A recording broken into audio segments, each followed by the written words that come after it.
É porque todo tesouro que existe é meu. Tem lendas de um rei tirano e ele sou eu. O mais forte da Babilônia na guerra se encontra. Tem um arqueiro dominando o campo de batalha.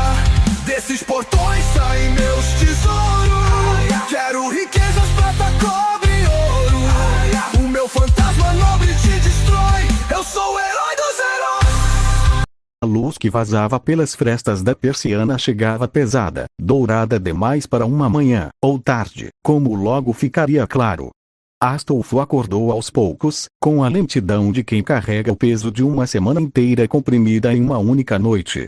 O primeiro pensamento foi difuso, sem forma definida, uma espécie de neblina acinzentada que envolvia a consciência antes mesmo de ela se organizar em algo coerente.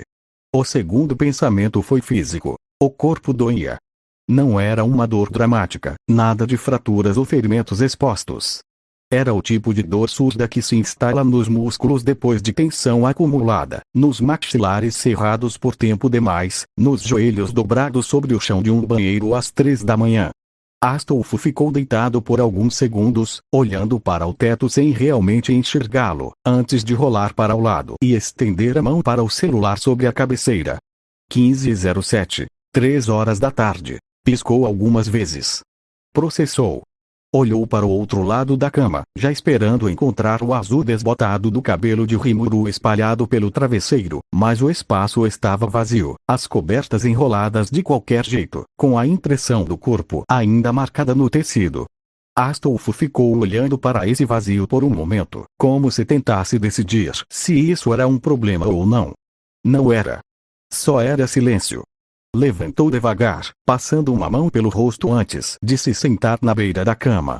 O reflexo no espelho do quarto o encontrou com olhos levemente inchados, cabelo cor-de-rosa em completo caos ao redor do rosto, a pele com aquela palidez de quem dormiu pouco e mal. Ficou olhando para a própria imagem por alguns segundos sem nenhuma vaidade particular, apenas catalogando os danos, como um técnico avaliando um equipamento depois de uma queda. Poderia ser pior, pensou. Levantou, foi até a cômoda, pegou uma toalha limpa e a enrolou na cintura com o automatismo de quem não tem energia para tomar nenhuma decisão além da estritamente necessária. Tirou a roupa do dia anterior sem cerimônia e saiu do quarto assim, descalço, com apenas a toalha na cintura e o humor de alguém que acabou de sobreviver a algo que preferia não nomear em voz alta. O apartamento estava diferente. Não diferente de um jeito dramático, nada havia mudado estruturalmente. Mas havia uma leveza circulando pela sala, uma ordem que não existia na noite anterior, quando os três tinham chegado em silêncio de ber e desaparecido cada um para seu canto. As almofadas do sofá estavam no lugar. A pia da cozinha, limpa. O tapete, alinhado. E no meio de tudo isso, Félix e Rimuru se moviam entre os cômodos com a descontração ligeiramente forçada de quem está tentando parecer ocupado. Bom dia, disse Astolfo ao passar pela sala. A voz saiu plana. Não era mau humor exatamente, era ausência de humor, o tipo de estado que existe antes de qualquer emoção conseguir se instalar. O ânimo de um morto, como Rimuru pensaria internamente enquanto o observava passar pela sala sem mais nenhuma palavra. Os dois se entreolharam brevemente mas não disseram nada. Apenas observaram Astolfo seguir em direção ao banheiro com a serenidade de uma pessoa que está operando no piloto automático. O chuveiro durou pouco. Quando a porta do banheiro se abriu novamente com uma leve baforada de vapor, Astolfo encontrou os dois parados do lado de fora, a uma distância de aproximadamente um passo, lado a lado, com expressões que oscilavam entre a preocupação genuína e o constrangimento de quem não sabe muito bem como começar o que precisa dizer. Astolfo levou um segundo para processar a cena. Depois deu um pequeno passo para trás, o coração disparando brevemente na surpresa. Que foi? Perguntou, olhando de um para o outro com aquela expressão levemente desconfiada de quem já passou por muita coisa nas últimas 24 horas para suportar mais uma. Rimuru abriu a boca. Fechou. Abriu de novo. Nada, não, disse por fim, com uma naturalidade levemente forçada. É que você tá meio estranho. Foi Félix quem deu um passo à frente, abraçando a própria cintura com os braços cruzados, como quem precisa de apoio físico para terminar de dizer o que precisa ser dito. A gente veio agradecer, começou ele, a voz mais suave do que o habitual. Piscou uma vez antes de continuar. Dá pra ver que você tava fazendo de tudo pra se manter forte na nossa frente. A noite inteira. Uma pausa. Obrigado. Você teve que beijar aquele bicho feio. O silêncio que se seguiu durou exatamente 2 segundos. Astolfo olhou para Félix. Depois para Rimuru. Depois voltou a olhar para Félix. Virou-se sem uma palavra, entrou de volta no banheiro e fechou a porta atrás de si. O som que veio depois, abafado pelo azulejo e pela madeira, era inconfundível. Rimuru e Félix trocaram um olhar. Quando a descarga deu e depois o tornozinho da pia abriu, os dois permaneceram no lugar, esperando. O barulho da escova de dentes veio logo em seguida, rítmico e deliberado. A porta voltou a se abrir parcialmente, e Astolfo surgiu no vão, ainda com a escova na boca, olhando para os dois com a expressão mais neutra que conseguia sustentar, o que, naquelas circunstâncias, não era muito. Fez uma pausa. Cuspiu. Passou o dorso da mão pela boca. Eu sou como um irmão mais velho, disse com uma voz que tinha recuperado algo próximo da firmeza. Eu jamais deixaria você se machucar. Rimuru baixou a cabeça levemente e murmurou, quase para si mesmo, com um fio de voz que carregava uma ironia absolutamente impiedosa. Um irmão mais velho não come o cu dos irmãos mais novos.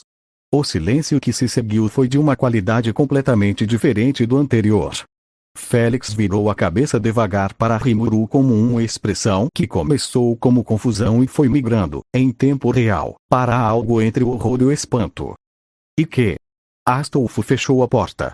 O som da escova de dentes recomeçou do outro lado, com uma calma que era, por si só, uma forma de resposta. Rimuru colocou as mãos nos bolsos e olhou para o teto com a serenidade de quem não se arrepende de absolutamente nada do que acabou de dizer. Quando a porta se abriu novamente e Astolfo saiu, terminado o ritual, Félix já havia se recomposto o suficiente para se aproximar com aquela curiosidade específica e levemente sem filtro que era parte integral de sua personalidade. Ei, disse Félix, com a expressão de alguém prestes a fazer uma pergunta que sabe que provavelmente não deveria fazer. É verdade que vocês fizeram cirurgia para colocar um pau? Astolfo piscou uma vez. Sim, respondeu, com a naturalidade de quem está confirmando o horário de uma reunião. A gente fez isso. Félix franziu a testa, processando. A gente? Repetiu, olhando para Rimuru com aquele olhar de quem está tentando montar um quebra-cabeça com peças faltando. Tá falando do Rimuru? Tá falando de quê? Ele sempre foi homem.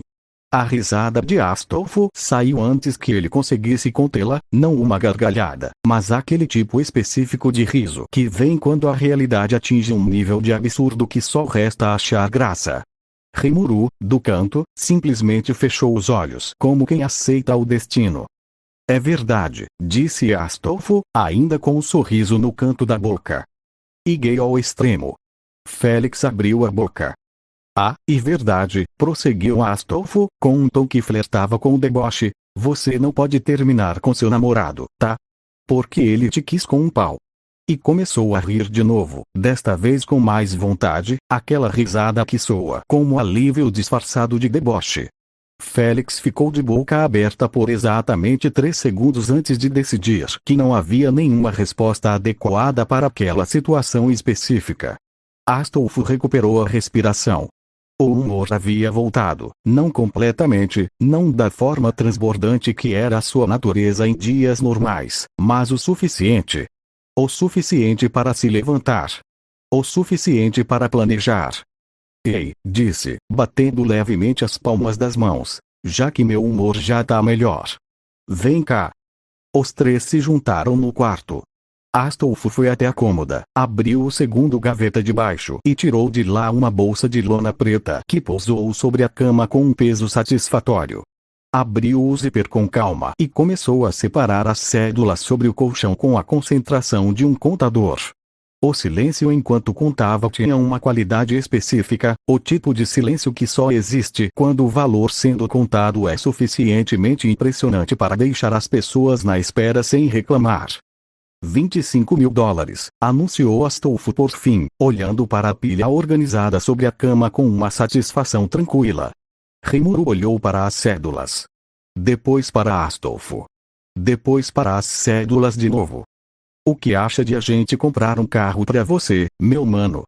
Perguntou Astolfo, erguendo o olhar. Para mim. Rimuru repetiu com um tom levemente incrédulo, como se a frase precisasse de uma segunda leitura para fazer sentido. Para você, confirmou Astolfo. E se sobrar dinheiro, eu compro uma moto. Foi Félix quem se manifestou antes que Rimuru conseguisse formular qualquer resposta. Um amigo meu conhece um cara que tá vendendo uma moto e um carro, disse, tirando o celular do bolso com reflexo de quem já estava mentalmente fazendo os cálculos. Posso ver se ainda estão à venda. Astolfo assentiu, se inclinando levemente para frente. Que moto? E que cor? Félix digitou rapidamente, esperou a resposta, depois leu. Honda CBR 650R. Rosa. Era da ex-esposa dele. Ele não sei como ficou com a moto dela. E ele também tem uma L200 Triton. Astolfo ficou em silêncio por exatamente um segundo. O sorriso que apareceu no canto de sua boca não era o tipo inocente. Era o tipo específico de sorriso que surge quando alguém vislumbra uma fonte de entretenimento que vai durar muito tempo, aquela satisfação antecipada de uma piada que ainda não foi contada, mas que já tem o desfecho garantido.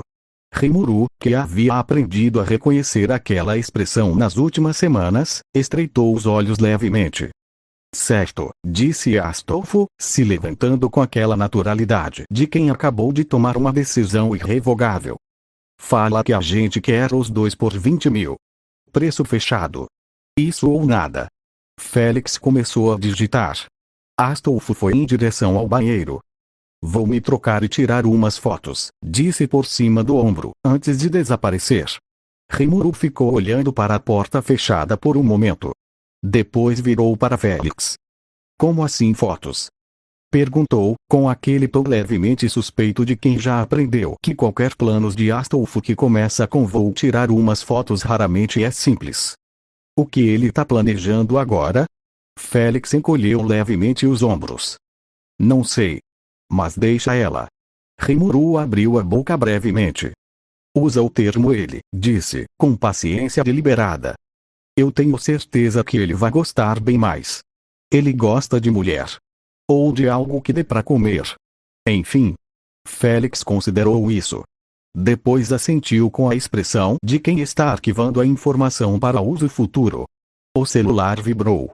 Félix leu a resposta. Topa. 20 mil pelos dois. Quer marcar um horário para ir pagar?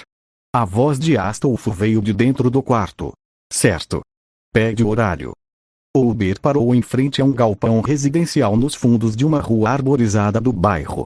O vendedor, um homem na casa dos 40, com o tipo específico de postura de quem passou anos trabalhando em algo físico e carrega isso nos ombros, cumprimentou os três na calçada com um aperto de mão firme e os conduziu até o espaço onde os dois veículos aguardavam.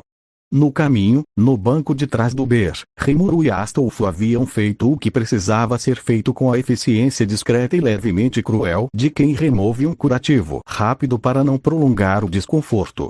Mensagens. Não longas. Não dramáticas. O tipo de mensagem que diz o necessário e não mais que isso. Edu recebeu a dele com a surpresa silenciosa de quem não estava esperando, e Luiz recebeu a dele quase ao mesmo tempo. Rimuru colocou o celular no bolso sem verificar a resposta. Astolfo ficou olhando para a tela por 2 segundos a mais antes de fazer o mesmo. Nenhum dos dois comentou. O vendedor falava sobre a L200 Triton com aquele entusiasmo específico de quem acredita genuinamente no produto que está vendendo.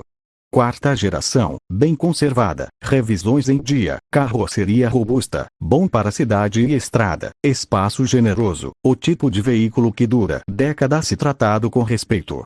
Rimuru ouvia com atenção moderada, fazendo as perguntas certas nos momentos certos. Félix ficava ao lado, absorvendo as informações com a postura de quem acompanha por solidariedade. Astolfo não estava lá.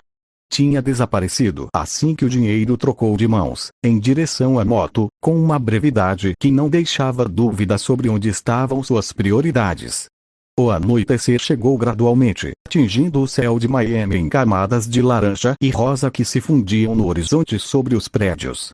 Rimuru estava verificando os documentos do carro quando o celular vibrou no bolso.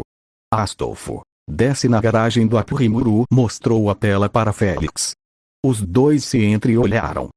A garagem do apartamento tinha aquela iluminação específica dos espaços cobertos ao entardecer, luz artificial começando a compensar o que o sol ainda não havia abandonado completamente, criando uma mistura levemente amarelada que pegava nas superfícies metálicas e criava reflexos onde não havia nada particularmente interessante para refletir. Exceto pela moto. A Honda CBR 650R estava estacionada no centro da vaga, e a primeira palavra que ocorreu a Rimuru ao vê-la foi absurda, não no sentido negativo, mas no sentido literal da palavra. A carroceria rosa-choque tinha sido meticulosamente coberta de adesivos. Ilustrações do próprio Astolfo em poses variadas, o escudo de Fati Apocripa em diferentes tamanhos, pequenos detalhes decorativos em preto e branco que criavam um contraste visualmente agressivo, e, no centro do painel, uma imagem maior e mais elaborada do personagem em pose de combate que já estava presente na lataria antes, mas havia sido emoldurada com tanto cuidado que parecia ter sido planejada desde o início. Era linda. Era fofa.